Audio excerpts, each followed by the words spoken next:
제가 1장을 좀 숨차게 했는데 2장은 조금 속도를 줄이겠어요. 자, 마음의 양면성입니다. 이제 책을 다 가지셨나요? 네. 책을 가지셨으면 이제 봅니다. 29페이지예요. 그 거의 했던 말들이 나오고 있어요. 마음의 양면성. 그는 앞에서 이미 했는 것들이에요. 진여와 생멸이에요. 진여문과 생멸문이에요. 그러니까 내 마음 빼고 마음의 양면성을 공부하지 마세요. 내 안에서 내 마음이라고 하는 것은 양면성을 갖고 있는 거구나. 한 개는 굉장히 지혜로운 측면, 이미 깨달아 붓다와 같은 불성을 그런 측면이 있고, 다른 하나는 생멸심, 늘 변덕스럽게 일어났다 사라졌다 일어났다 사라졌다.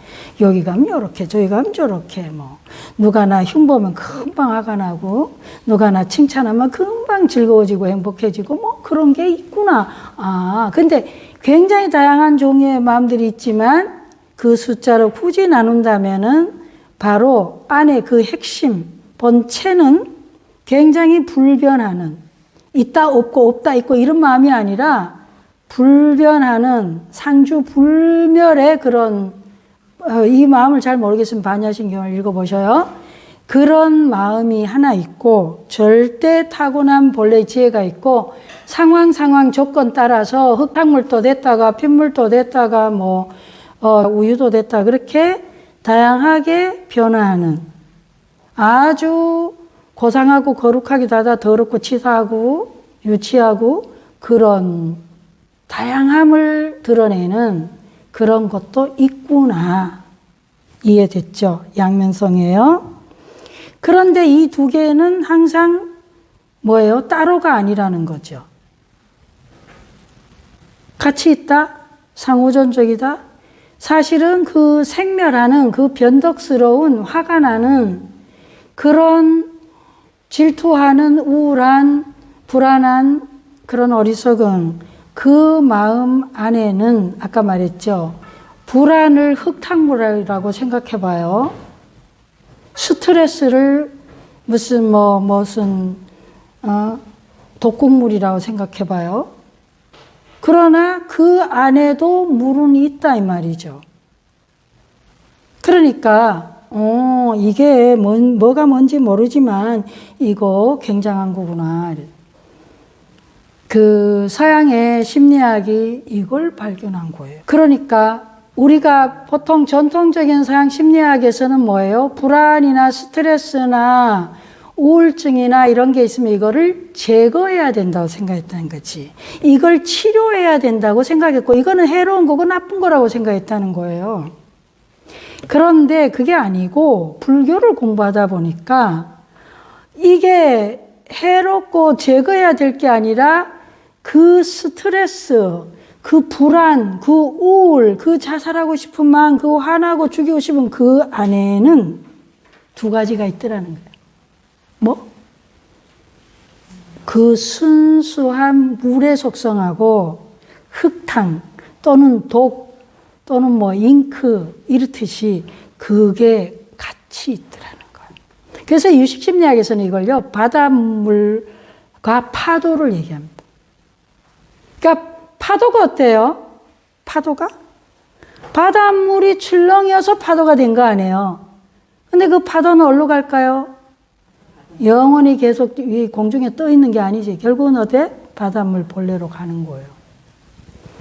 근데 파도와 바닷물의 관계처럼 있다 이 말이죠.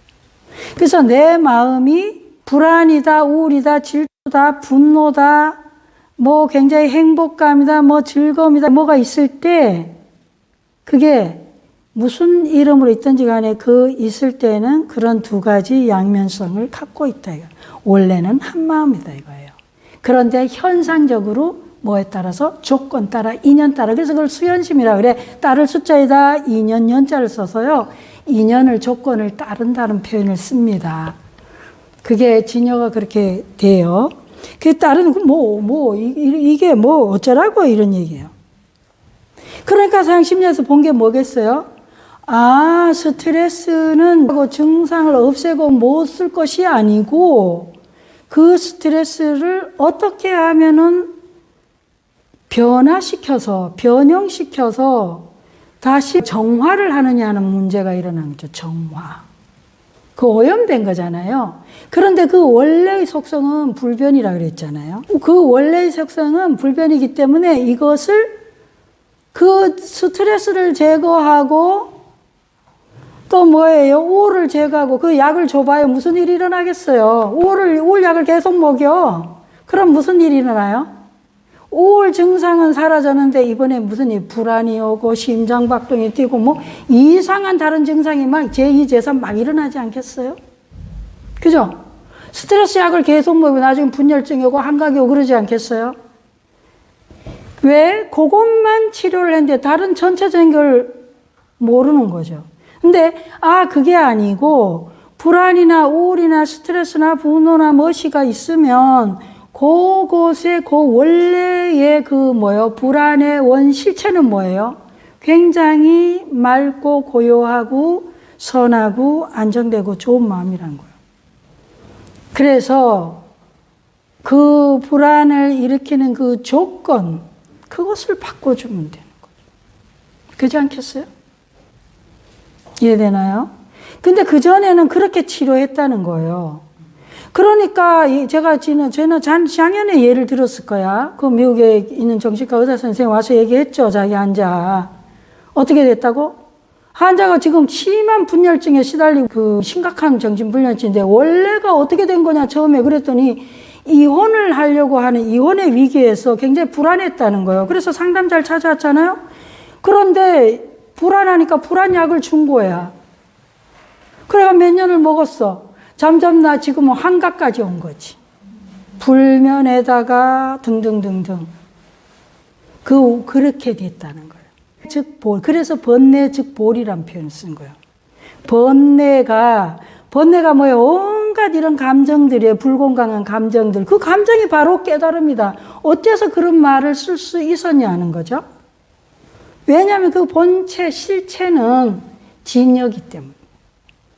막 일어났다 사라져 일어났다 사라졌는데 그런 변덕스러운 속에 조건이 들어가서 그런 거지 조건을 제거했을 때는 본래 맑고 깨끗하고 지혜로운 그런 게 있다. 그러니까 역으로도 가능해. 누가 날 뭐 좋아하고 사랑하고 뭐 존경하고 뭐 그래요. 그럼 나를 사랑하고 존경하는구나 뭐 좋다 막 이러고 있는데 가만히 보니까 어때요? 또 그가 어느 날 보니까 다른 데 가서 또 존경하고 좋다고 난리를 쳐. 그럼 내가 어떻게 느껴? 저 배신감을 느껴요. 나만 존경하고 좋아하는 줄 아는. 그런 거 너무 많잖아요. 그 왜 그래요? 그 지금의 조건에서 뭐예요? 지금의 내 조건에 내가 좋다는 거지. 자기 조건과 내 조건에서 내가 좋다는 거지. 지금의 내 조건 내가 또 다른 상황에 있어지면은 더 이상 안 좋을 수 있잖아요. 별로 매력적이지 않을 수가 있는 거예요. 그럼 또 자기도 조건이 바뀌었어. 근데 어느 날 자기가 내보다 더 뭐 부자 되고 높이 됐어. 그럼 갑자기 내가 안 매력적일 수 있는 거잖아요. 그러니까 그러면 사람이 인간이 어찌 저럴 수가 있을까 해가지고 배신감을 느끼거나 좌절감 느낀다면 지금 뭘 모르는 거예요? 이걸 모르는 거예요. 생멸심을 모르는. 생멸심에서의 본질을 봐야 됩니다. 진여를. 그렇게 하면은 왜 여기서 이게 참 중요한 거예요. 이게 여러분 시무도에 보면 왜 마지막에 그 9단계가 나오잖아요. 반본, 환논 나옵니다. 반본, 환논이 뭐예요? 본체 하는 거죠. 뿌리로 돌아가고 원유로 돌아가요. 그러니까 본래의 한 마음으로 돌아가요. 그러니까 본래의 절대 평등하고 본래의 한 마음이 있는데 조건 따라 다양하게 나타나는 거고 그런데 좋아해 이럴 때도요. 그 본래를 봐요. 생멸심에 막 출렁이는 파도인 거예요. 그래서 우리 영어 중에 생사열반, 번뇌볼이 그죠? 생사가 뭐 태어나고 죽고 있는데 그게 열반이다 했을 때 그런 뜻은 아니고요. 이 생멸하고 있는데 이 안에는 절대 불변의 진여신과 그 조건이 같이 어우러져 있다. 그 얘기예요. 그 조건 따라서 이렇다 저렇다 세모, 네모, 파랑, 빨강 이렇게 바뀌는데 그 안에는 본래의 실체가 있고 불변의 실체가 있고 그 다음 바뀌는 것이 있는데 우리는 그 바뀌는 것을 진짜라고 보기 때문에 문제가 발생한다는 걸 얘기를 하고 싶어요. 여기서 이 말을 하는 이유가 거기에 있어요. 양면성에 대한 거는. 그래서 그 진여에 대한 설명이 31페이지 보시면 나옵니다. 불생, 불멸, 이미 절대평등 이런 얘기는 제가 이미 앞에서 많이 드렸어요. 그리고 그렇게 불생, 불멸, 진여 있는데 이 진여가 인연 따라 가지고 상황이나 조건에 따라서 뭐예요? 이름이 주어지게 되잖아요. 나무가 목공을 만나 가지고 뭐가 돼? 책상이 되거나 의자가 되거나 또 그것도 이름을 또 붙여가 명품이 되기도 하고 광고를 때리거나 또 유명한 연예인이 쓰거나 이러면 그거 혹해 가지고 막 몰려가서 막 사고 그러잖아요. 그러니까 뭘 모르는 거예요? 진여, 생멸을 모르는 거예요. 또 여기 이제 계속 진여에 대한 얘기가 나와요. 그런데 요 안에 본질이 있는데 우리가 생멸하는 현상이나 그런 걸 보면서 내가 뭘 봐야 돼? 그 인연에 의해서 변화하는 것을 보면서 그게 진짜라고 따라갈 게 아니라 그걸 보면서 그 안에서 변화하지 않는 거를 보는 것이 깨달음이고 수행이에요. 그런데 우리는 그 변화하는 거를 보고 울고 불고 좋았다 싫었다 프라이드를 느꼈다가 울그락불그락 하다가 그렇게 된다는 거죠. 그게 이제 중생인 거지. 그것이 이상한 건 아니고요. 그것이 우리의 오랜 습이잖아요.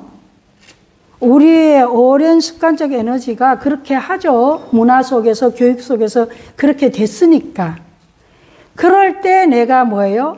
거기에 매몰되지 않고 한 번 돌려서 볼 수 있고 한 번 돌려서 생각할 수 있는 게 이제 수행이고 점점 지혜로운 사람으로 가는 거고 깊은 존재가 되는 거지. 수준 있는 영성의 길로 가는 거. 그게 명상의 길이고. 그래서 문제는 뭐냐 하니까 35페이지 보시면 진여를 깨닫는 방법이 나옵니다. 그러니까 어쩌라는 거야. 우리 안에 그런 생멸심과 진여심이 있으니 진여라고 하는 것은 우리의 최고 본질이고 우리가 드러내고 있는 다양한 그런 모양이나 그런 작용들, 현상들 그걸 보면서 본체는 뭐예요? 체 자체를 볼 수가 없잖아요. 그 드러난 모양이나 현상이나 작용을 보면서 우리가 체를 보는 거지. 그러니까 깨뚫어 봐야 되는데 그러니까 여기에 진여를 깨닫는 방법에 보시면요. 원효 스님이 기순년에 설명하면서 이런 말씀을 하셨대. 총섭 육정.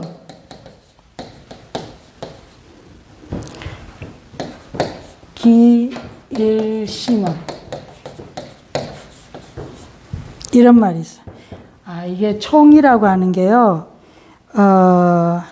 이게 포섭한다는 뜻. 섭이 포섭이거든요. 전체를 모두를 포섭한다는 건데 뭘요? 육정을 6가지 감정을 일으키는 거예요. 6가지 감정을 거두어 들여서 돌이킬 길자거든요. 돌아갈게요. 근원으로 일심이에요. 일심의 근본, 근원으로 한마음이라 그랬잖아요. 그러니까 일심의 근원으로 돌아간다. 이런 뜻이 있어요. 그러니까 이게 양면성인데 우리가 끊임없이 일어나고 있는 감정을 일으키는 그런 눈으로 봤을 때, 귀로 들었을 때, 코로 냄새 맡을 때 이 감각을 어떤 사람 굉장히 산뜻하고 잘생기고 이렇게 하고 탁 부딪히면 이게 느낌이 좋은데 땀 막 찔찔 흘리고 냄새 콜 나게 해가지고 이렇게 부딪히면 이렇게 돼. 그러니까 감정이 나고 느낌이 나고 좋은 감정, 싫은 감정 이게 다양하게 이렇게 일으키는 이 모든 걸 내가 거기에 매몰돼 가지고 따라가서 2차, 3차의 그런 온갖 괴로운, 불편한 건강하지 않는 그런 심리 상태를 일으키는 게 아니라 이거를 전부 포섭한다는 얘기는요, 어떻게 보면은 요거를 이제 걷어들여서 하는 거, 내가 걷어들이니까 밖으로 거기에 뛰쳐나가 달라붙는 게 아니라 내 안에서 내가 비추어 보는 것 같은 거예요. 비추어서 뭐라고요? 원래 최초로 마음이 일어났던 그 마음의 가장 근본의 거기로 돌아간다. 근데 사실 이거를요, 제가 생각할 땐 경험적으로는 그냥 꿰뚫어 보는 거, 아니면 그냥 있는 거, 머무는 거, 현존? 그래서 온전하게 굉장히 집중된 상태로 있는 거. 그러니까 내가 어쨌든, 휘둘리지 않는 거지. 감정에, 그죠? 그리고는 그대로 근본을 지켜보는 거. 감정에 끄달려 가지 않으면. 그리고 그 외에 다른 것도 있긴 한데요. 결국에는 내가 그거를 가슴이 들여다보게 되면 내가 그거를 굉장히 탐하거나 아니면 내가 원하지 않는 것이어서 화가 나거나 이럴 수 있는 것들인 거예요. 감정이 일으키는 걸. 그래서 그런 것들, 그 순간순간 경험하는 것들을 지켜봐라. 제가 제 삶에서 가장 명상이 아주 훈련이 잘 된, 깊이 된 경험은 제가 보스턴 대학에 있을 때, 그때는 석사로 이제 종교심리학 석박사 과정이 있었어요. 그래서 종교심리학을 이제, 듣고 있는데, 저 빼고는 다 네이티브 스피커들이었어요. 저만 영어가 안 되는 거지. 그래가지고, 그런데 이제 어쨌든 들어갔어요. 그러다가 들어가서 수업을 하고 있는데, 이제 앉아가지고 쌀라쌀라 이제 영어를 하면, 그냥 ESL에서 영어하고는 차원이 달라요. 전혀 나를 위한 배려 일도 할 이유가 없잖아요. 다들 박사고 이렇게 석사. 그래서 앉아있는데, 그럼 얘기하면은 굉장히 유머스럽게 얘기를 하면은, 막 재밌게 학생들이 웃고 이런데, 웃으니까 나도 따라서 웃었어. 근데 나는, 학생들 근데 나 어느 순간이니까 몇 번 웃다 보니까 가만히 생각하니까 나는 그게 왜 웃은지를 몰라. 내가 너무 바보 같은 거예요. 그래, 알고 봤더니 내 안에 습관적으로 그냥 모르지만 웃으니까 뭐예요? 그게 미러 유론이 있어가지고 공감하게 되고 나도 따라하게 되는 그런 것도 있지만 그건 굉장히 자연스러운 일이에요. 근데 그걸 몇 번 하니까 내 안에서 새로운 자각이 일어나는 거야. 웃었냐? 안 웃었지. 모르니까. 웃은지 안 웃은지 모르는 거예요. 그러니까 내가 좀 기분이 안 좋죠. 그래서 내가 결정을 내렸어. 어떤 결정을 내렸냐면은 내가 우습지 않으면 웃지 않겠다. 이런 결심을 했어. 그리고 가만 앉아있으니까 계속 웃을 수가 없어. 그런데 우리 이 수업보다 훨씬 더 거기 유쾌하게 자유스럽게 이렇게 수업을 하잖아요. 그럼 나는 어떻게 있어요? 근데 이렇게 있으니까 학생들이 막 웃는데 나는 안 웃어. 그러니까 이제 그럼 내 미러 유론이 이렇게 공감 유론이 이렇게 작동이 되는데 내가 안 웃는 거잖아요. 그 약간의 인위적인 힘이 들어가잖아요, 위가. 그러니까 나도 모르게 이렇게 될 수 있죠, 인상이. 그러니까 이번에는 내가 또 자존심 상하는 거야. 왜냐면 거기 있는데 다 웃는데 나만 인상 쓰고 있는 이것은 또 내 자존심 용납을 안 해. 그러니까 평범하게 있어야 되겠어. 화도 안 내고 표정 관리도 해가면서. 과도하게 웃지도 않고 또 그렇다고 안 웃지도 않는 그런 중립적인, 중도적인. 그러려면 어떻게 했어요? 굉장한 알아차림이 있어야 되는 거야. 굉장한 자각이. 그게 수도 없이 일어나고 있어. 그런데 점점 처음에는, 그런데 제가 이거를 몇 주를 하니까요. 그 다음에 나한테 일어난 생각이 뭐냐면, 이거 나한테 엄청난 수행의 기회구나를 이제 알게 된 거죠. 그러면 그 다음에 남들이 나를 어떻게 생각할까 볼까에 대한 건 이제 내가 잊어지는 거예요, 점점. 주변이 잊어지면서 나는 평온하게, 아주 평온하게 마음 챙김을 하고 있는 거지. 그러니까 그 중에 또 빠르게 나를 캐치하고 보는 사람들이 있더라고. 그래서 그룹 프로젝트 하는데 빨리 나한테 와서 같이 하자고. 그러면서 그렇게 도서관에 가서 같이 뻗치고 앉아 얘기하고 이러면서 내가 거의 돌을 닦는 수준인 것 같다고. 맞아. 그런데 이제 그러고 있으니까 그 다음 다른 수업이나 또 다음 학기 되니까요. 우스운 게 우스운 걸로 알겠더라고. 그래서 조금씩 웃기 시작했어. 왜냐하면 만약에 제가 계속해서 부끄러워하거나 웃은지 안 웃은지도 모르는데 계속 따라 웃거나 이랬으면은 저 안에서 뭐가 발달됐겠어요. 굉장히 자연스러운 형태기도 해요. 유학생한테 어떻게 보면요. 근데 저는 그때 정말로 너무 행운이었어요. 그렇게까지 치열한 이 마음 챙김의 현장은 제 인생에 두 번 다시 전에도 없었고 이후에도 지금도 없어요. 근데 정말 굉장한 경험이었어요. 1년간. 그러니까 처음에 숙제를 알아보지 못하고 그런데 다른 유학생 기가 죽어서 가지도 못해. 어떤 정신분석 전공 교수가 아주 불친절하고 유태인이었는데 근데 저는 괜찮더라고. 왜냐하면은 한 학기 마음 챙김을 했잖아요. 그러니까 내가 딱 기간 지나면 안 받고 뭐 이래가지고 뭐 유학생 중에 애를 받은 이가 없고 뭐 비도 뭐 겨우 그런데 저는 편안하게 가서 면담을 신청해서 내가 숙제를 못 알아들었다. 그리고 난 사실 이 숙제를 할 수 있는 역량이 이렇게 있다. 그러면서 제 책도 보여주고 제가 이렇게 하면서 그러니 나에게 기회를 달라. 그래서 그 교수가 나한테 A를 줬어요. 그러니까 이제 그렇다고 안 주면 어떡하나 불안도 없어. 그냥 나는 그저 나의 일을 할 뿐이고 그분은 그분의 일을 하니까 그때 굉장히 잘 됐던 것 같아요. 그게 굉장한 경험이었어요. 그리고 내 안에 굉장한 힘이었고 그냥 힘이 되는 거지 힘이. 처음부터 그랬던 건 아니라는 거를 미리 말씀드려도 누구나요. 그러니까 누구가 뭐 어떤 상태에 있다 그래도 그게 뭐 그분한테 각각의 특별한 거죠. 우리 모두가 각각의 굉장히 내 나름의 생존 전략이나 내 나름의 여기 이 자리까지 온데 우리 모두는 굉장히 존중받을 만하고요. 당연히 존중받아야 되고요. 그래야지 어떤 것도 상대적으로 평가절하 당할 그런 건 없어요, 세상에. 근데 그런 영역으로 들어가기 위해서는 일단 내가 기본적으로 하던 습관을 빨리 자각을 하고 그 습관에 내가 멈추고 그걸 바라보는 그런 건 굉장히 중요해요. 이거를 하다 보면 이어서 중요한 게 그래서 유식회 할 땐 제가 많이 말씀드리는데 그 소비 형태 같은 것도 많이 바뀌게 되죠. 그러니까 누가 인정하거나 누가 좋아하거나 그런 이유로 내가 구매하는 더 이상 그런 어리석은 일은 하질 않게 되죠. 내가 정말로 좋아하는 것과 그냥 누구한테 어필하기 위해서 때로는 어필하기 위해서 할 수도 있어요. 그러나 그것이 얼마나 상황에 적절한가 이런 훈련들이 자연스럽게 쌓여지게 돼서 굉장히 많은 변화를 일으켜요.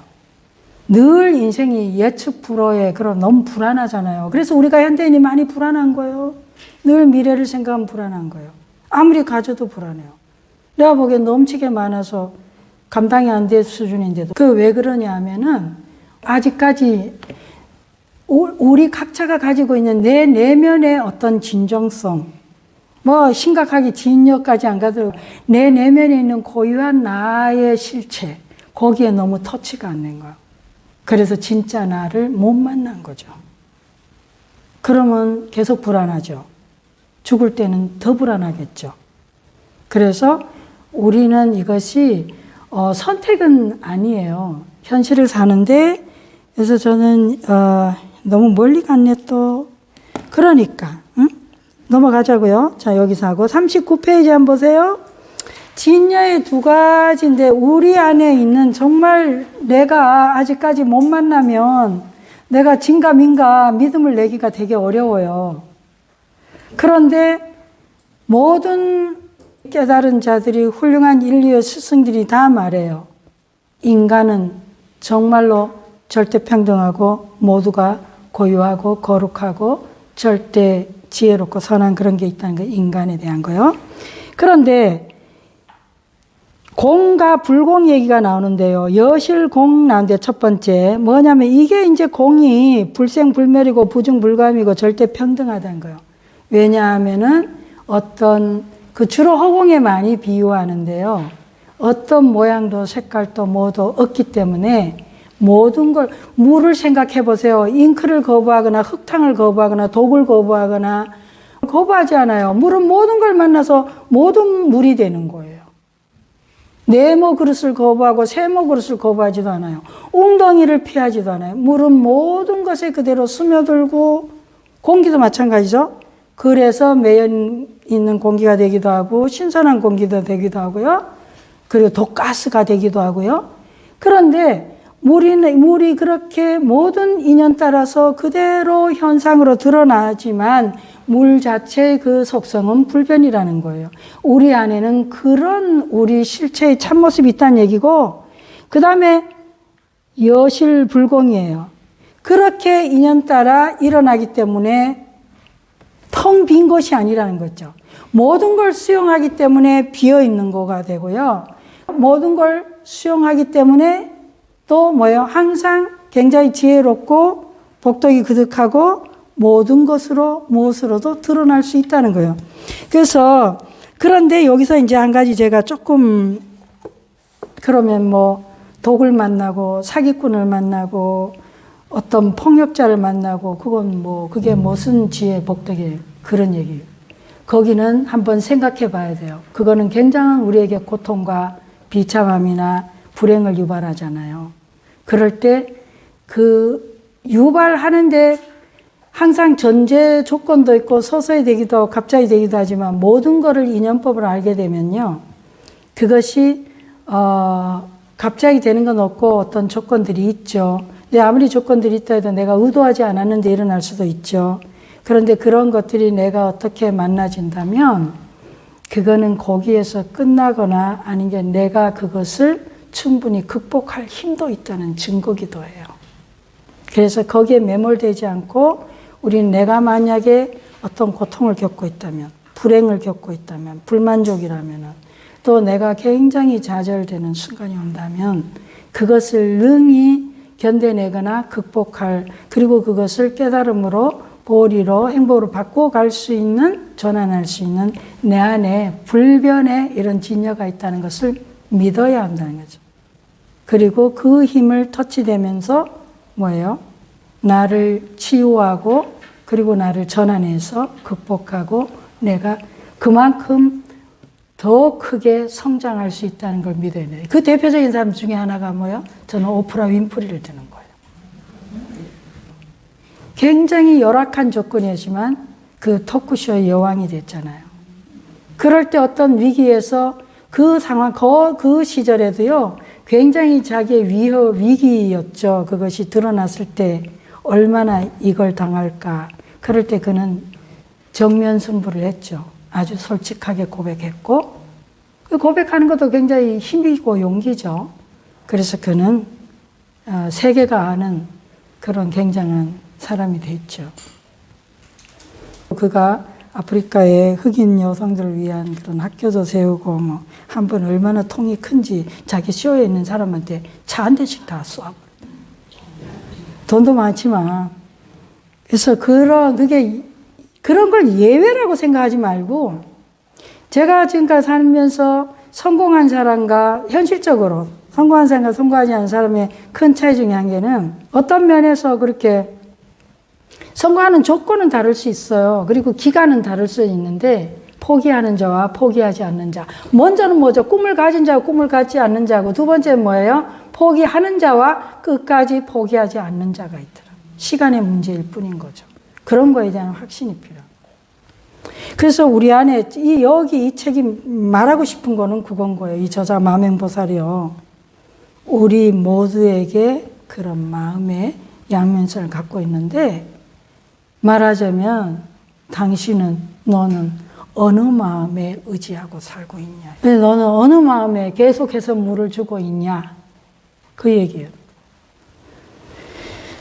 그러니 인연 따라서 내게 주어진 조건들에 그렇게 계속 따라 흐르면서 울고 불고 할 수도 있는 거고요. 그러면서 계속 생멸을 반복하면서 할 수도 있고 어느 순간에 이건 아니야. 딱 내가 결심하고 뭔가 내 안에 있는 거룩한 내 안에 있는 것들을 처음에는 힘들죠. 그렇지만은 그걸 믿고 내 안에 그걸 견뎌내면 점점 조금씩 나아가 변화되기 시작한다.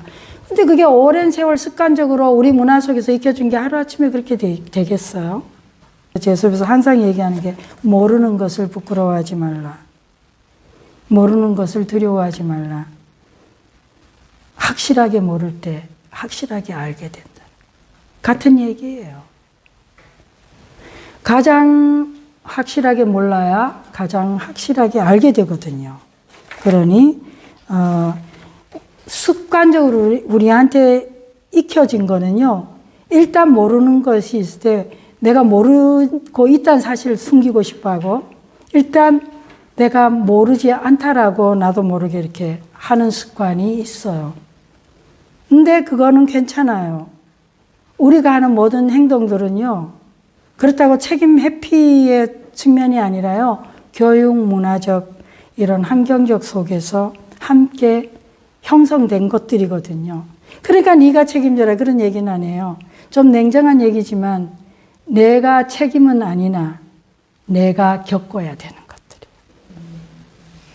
내 불행에, 내 좌절감에, 내 열등감에, 내 실패에 그것이 몽땅 내 잘못은 아니나 그러나 뭐예요? 겪는 것은 나야.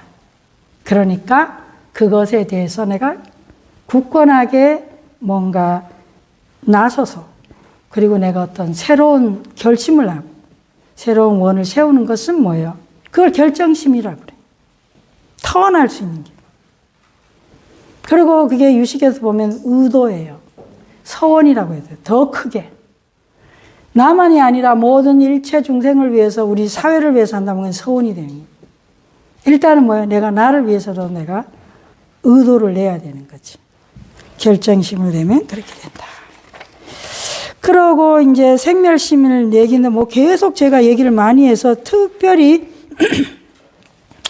해봤자 계속 반복이에요. 그러니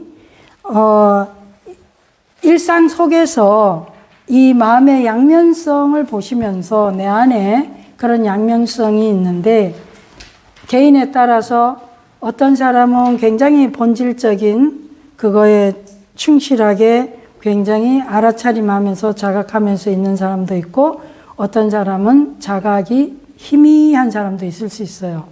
내가 그 자각이 잘 되냐 안 되냐의 기준은 뭐예요? 내가 느끼는 거, 내가 경험하는 거, 내가 생각하는 거, 내가 말하는 거, 행동하는 거를 내가 보고 있으면 자각이 잘 된 거고요. 내가 무슨 말 하는지, 무슨 행동하는지, 무슨 경험하는지 내가 생각을 하면 생각에 빠지고, 감정이 나면 감정에 빠지고, 그러면 뭐예요, 그거는? 지금 많이 뭐예요? 자각이 안 되는 거죠. 아주 간단해요. 그래서 그게 이제 뭐라고 하냐면은 수행에서, 선에서 마음을 돌이킨다는 표현을 쓰는 거예요. 그러니까 내가 일어난 감정이 그대로 감정대로 행동하는 거, 아니면 내 안에서 겉으로 행동은 못하지만 속으로 쭝얼쭝얼하고 뭐 이렇게 하거나 그 감정에 휩싸여 있는 것은 전혀 이제 내가 끊임없이 그냥 업대로 그냥 내 인생을 내가 전혀 자유자재로 할 수가 없는 그리고 매인 상태, 갇힌 상태. 감정에 갇히고 생각에 갇히고 내 느낌에 갇히고 내 업에 갇히는 거죠. 근데 내가 뭔가 인간으로서 자유롭게 살아야 되겠다. 아니면 내가 지금 현재 살고 있는 이 인간으로서 내게 주어진 이 삶의 기회를 내가 굉장히 스페셜하게 생각하고 소중하게 생각한다면 내가 결심해야 되는 거죠. 그래서 이 생멸심과 진여심, 이 두 개가 항상 우리가 경험하는 건 생멸심이에요. 근데 그 생멸심을 볼 때 나 누구 흉이 일어나, 미움이 일어나, 그럴 때 그쪽으로 밀고 가느냐, 경계를 쫓아간다는 말을 써요. 선에서는요. 그러지 않고 처음 모르고 쫓아간대? 그러다가 멈추고 나를 보느냐. 우리가 무의식 중에서 욕이 나오거나 아니면 뭐가 나오는 거는 굉장히 문화 속에서 아니면 이렇게 해서 자연스러운 일이지만 그것이 이제 행동으로 나왔거나 앞에 상대에게 했거나 이래 될 때는 내 책임인 거죠. 내가 책임져야 돼. 그런데 이제 너무 급하게 약속이 있어가지고 수업 전에 지켜야 할 약속이 있는데 생각보다 좀 늦었어. 내가 너무 여유 부리다가. 그러니까 이제 급한 거예요. 그러면 그게 환경이 조건이잖아요. 내가 온전하게 진여나 불성 자리에 없는 거죠. 그런데 자각이라고 하는 게 바로 브레이크를 밟는 거죠. 거기에 브레이크를 확 밟은 거죠. 그런데 거기에서 두 가지가 나오는 거예요. 교만하면 어떻게 돼요? 내가 아직까지 이 나이까지 명색이면 명사한데 이렇게 하면 굉장히 이중으로 교만한 거야. 근데 그럴 때도 뭐예요? 긍정적으로 내가 멈췄구나. 그래서 뭐라 그래야 될까요? 자기하고 이제 요 책을 하는 동안에는 오늘 한 주간의 여행을 하시고 이제 여러분들은 그 공부한 거, 경험한 것들을 리포트로 올리시고 그 다음에 마치는데요. 자, 그러면 여기서 수업은 끝. 질문 있으실까요? 네. 다음 정확히 자초월이라는 거에 대해서 설명을 잠깐 듣고 싶습니다. 자초. 예. 설명을. 자초월 심리학은요, 자초월이란 단어가 아니라 자초월 심리학이거든요. 심리학에서 예를 들어 정신 분석하고요, 그 다음에 행동주의하고요, 그 다음에 인본주의 심리학이 있고 심리학의 제4세력이라서 자초월 심리학이 나왔고요. 그런데 정신분석과 이제 행동주의와 그 다음에 인본주의 심리학대에 약간 물론 정신분석 같은 경우도 정신분석 할 때도 칼 융 같은 경우는 분석 심리학이긴 하지만 그래도 정신분석 전체적으로 봤을 때 그때도 이미 카렌 호나이나 융이나 이런 사람들이 다 동양 불교에 접해 있었는데 이제 가장 많이 접하게 된 쪽이 인본주의 심리학이에요. 그래 인본주의 심리학 쪽에서 그러니까 정신분석 같은 경우에는 이제 의사가 환자 대하는 내담자를 상담할 때요. 그런 쪽이었고 그리고 굉장히 그 시대적 배경 자체가 굉장히 부정적인 그리고 인간의 어떤 증상이나 이런 거에 대해서 신경증 노이로제 쪽으로 환자를 대상으로 이론이 성립했기 때문에 굉장히 이제 부정적인 걸로 봤는데 이제 행동주의 심리학 쪽으로 넘어오면요.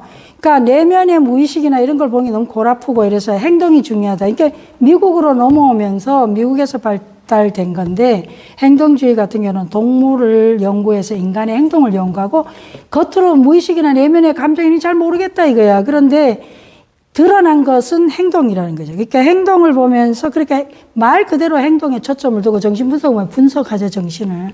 근데 이거는 굉장히 미국의 실용주의 증거 증명하는 거 이런 쪽하고 과학주의하고 연결이 돼 있고요. 그리고 이제 좀 상담자가 약간 교관 스타일이야. 행동주의 심리. 행동을 이제 바꾸는 거기에 리워드 상을 주거나 벌을 주거나 이런 쪽에. 그런데 많은 이론을 지금. 그런데 그 다음에 이제 인본주의 심리학으로 오게 되면요. 그야말로 이게 60, 70년대에 굉장히 성행하게 됐는데 그때 미국은 어마어마하게 부를 이루고 평화롭고 이제 많이 된 상황이에요. 60, 70년 되면서는. 그러니까 인간 중심 치료인 거야.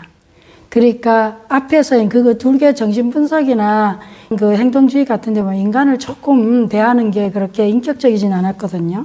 하나는 행동으로 이렇게 그러다가 인본주의 심리학 인간 중심이 오면은 굉장히 방식이 바뀌어요. 보상 처벌 아니면 인간 정신 분석 이런 게 아니라 인간 중심이잖아요. 굉장히 내담자를 존중하고 긍정적이고 무조건 존중하고 인정해주고 수용하고 이런 쪽으로 이제 상담 기법이 상당히 바뀌어갑니다. 우리가 문제를 느껴서 상담하는 내담자를 대하는 인간을 보는 관점. 그래서 우리가 보통 상담했을 때 인간관, 기본적으로 인간을 보는 관점이 어떻게 되나, 그리고 그거에 따라서, 그리고 치료는 뭘 치료하느냐, 궁극적으로 왜 병이 생겼냐, 병인에 대한 것도 굉장히 달라져요. 그러니까 이게 심리 학사를 이제 잘 공부해야 돼, 사실은. 그렇게 하는데, 이제 인간 중심 치료에 오게 되면은, 그 결국은 이쪽 분야로 오면은 인간을 대할 때 인간관도 인간은 무한한 가능성과 잠재력, 자아실현 역량이 있다고 보는 거죠. 그러면서 긍정적 부분으로 돌아가는데 여기에 상당히 역할을 했는 사람이, 칼 로저스 같은 사람도 대표적인 인물이고요. 별로 상담적은 하지는 않았지만은 아브라함 메슬로 같은 사람. 그러니까 이런 사람 같은 경우는 인본주의 심리학에 굉장한 정점이 있었던 사람들인데, 그러니까 특히 아브라함 메슬로 같은 경우는요, 자기 애를 키워보니까 자기 정신분석부터 훈련 다 받은 사람인데, 자기 애를 보니까 그 아이한테서 느끼는 게 뭐 정신분석의 그런 웨디푸스 콤플렉스나 그리고 무의식의 이런 성과 공격성이나 이런 부분이 정신분석이 갖고 있는 그런 이론적 측면보다 또 행동주의가 갖고 이런 것보다 자기 아이에게서 느끼는 엄청난 걸 아브라함 메슬로는 본 거예요. 왜냐하면 자기 자체도 굉장히 슬럼가에서 자기 원하는 여성과 결혼하고 성공한 케이스다 보니까 또 애를 낳아 보니까 그래서 인간에 대한 이렇게 특히 행동주의에서 나한테 어린아 1살짜리 데려와봐. 그러면 나는 범죄자든 의사든 군인이든 깡패든 아니면 뭐든 내가 다 만들어낼 수 있어. 이런 극단적인 관점이었거든요. 그런데 그런 거 말고 인간 내면에 있는 어떤 무한한 자아실현이나 잠재력이나 이런 걸 봤고, 그리고 이제 아브라함 메슬로 같은 경우는 그런 욕구 위계설 같은 데서도 보면은 나중에는 이제 자아실현까지 5단계로 했지만 그 다음에 이후의 논문은 자아초월의 욕구까지도 이제 갔던 사람이거든요. 그래서 이제 거기서는, 그리고 이거를 정말 인간의 그 상담이나 이런 거에서도 거의 정점이 왔다고 봤는데, 뭔가 빠진 것이 있다. 1% 부족하다는 거. 우리 그런 말 잘하죠. 봤더니 뭐가 빠졌어? 인간에게서 처음에 모든 욕망, 욕구, 인정, 사랑, 또 성취, 실현 다 봤는데 뭘 못 봤냐? 영성이 빠졌다고. 그래서 그게 자아초월이라는 거지. 그러니까 인간의 모든 욕구나 이렇게 우리가 그 식욕, 성욕 이렇게 가다 인정, 사랑, 욕구 가다가 쭉 가서 자아 실현까지 갔는데 그걸로서도 뭔가 인간에게서 어떤 뭔가 그런 영성에 대한 걸 보고 자초월이라고 한 거예요. 그리고 물론 메슬로가 이름 붙인 건 아니고요. 그래서 심리학의 제4세력에가 자초월 심리학이 나왔고 이 자초월 심리학은 영성의 영역을 그리고 종교적인 영역까지 보다 보니까 어디가 많아요. 영성은 종교에서 또 종교 중에서도 뭐랄까요? 불교 쪽이 엄청난 거예요. 인도, 요가 이런 쪽 보다 보니까 요가나 인도나 이런 그 힌두이즘 같은 것도 있었고 동양의 유교, 불교, 도교 이런 것도 있지만 불교만큼 체계적이고 불교만큼 심하게 깊게 긴 세월을 임상적으로 해놓은 건 없는 거예요. 엄청나게 놀란 거죠. 그래서 그쪽을 들여다보면서 이쪽 자초월 쪽에서는 명상이 곧바로 도입됐고 그리고 이 자초월 심리학에서는 불교가 주류로 들어간 거예요. 그래서 굉장히 거기에는 이제 많은 목회 심리학이라든지 이제 이런 쪽도 많이 들어왔지만 불교 쪽이 굉장한 그 기표액을 갖고 있다 보니까 엄청나게 같이 어울려져 했는데 그리고 이제 네이티브들이 갖고 있는 이런 쪽도 많이 있었고요. 근데 이제 그렇게 하다가 이쪽에서 이제 다 잡고 하다가 점점 유명한 람다스 아바드의 이런 유명한 사람들도 이제 이쪽으로 오기 시작하는 거예요. 그야말로 최고의 대학에서 이름 없는 학교로 오히려 학생들이 오고 공부하고 이렇게 하면서 점점 이제 명상이 이제 엄청나게 반향을 일으키다 보니까 이제 드디어 주류의 유명한 대학들이 이제 눈뜨기 시작해갖고 주류 대학이 이제 다 또 잠식 다 했죠. 그래서 이제 미국에는 뭐 엄청난 세계적인 대학들은 전부 다 특히 의대 같은 데서 명상을 다 가져가서 이제 하고 있고, 그리고 드디어는 이게 또 돈이 되고, 이제 뭐 엄청나게 지금 확장되고 있고, 그것이 우리나라에도 역수입돼서 명상이라는 이름으로 들어와서 이제 수행 불교 이쪽도 갖게 됐죠. 근데 초기에 심리학에서 정신치료나 상담 쪽에서는 일찍이 불교를 많이 보게 됐어요. 자철 심리학은 심리학 학사에서 보면 그렇고, 이제 나머지 또 뭐 여러 가지 있지만 시간 관계상 여기까지. 네. 네, 그래서 이제 정신치료나 심리치료의 패러다임을 바꿨죠. 완전히. 그래서 한 번씩 이런 학계나 이런 어프로치는 패러다임의 새로운 분석, 정신분석이나 인지행동주의. 지금은 이제 또 인지행동까지 같이 결합되면서 행동주의에서 인지까지 들어가요. 그래서 얼마 전까지만 해도, 한 10년 전에만 해도 인지행동이 주류를 이뤘었는데, 지금은 가장 많은 상담자들이 명상을 더 많이 쓰고 있고, 또 우리 한국에도 지금 현재 뭐 그 영향을 그대로 받고 있으니까 명상이 지금 계속 하고 있다 보니까 지금은 너도 나도 명상을 하는 시대가 됐고, 그런 상황이 있습니다. 네. 마칠까요? 네, 수고하셨습니다. 네.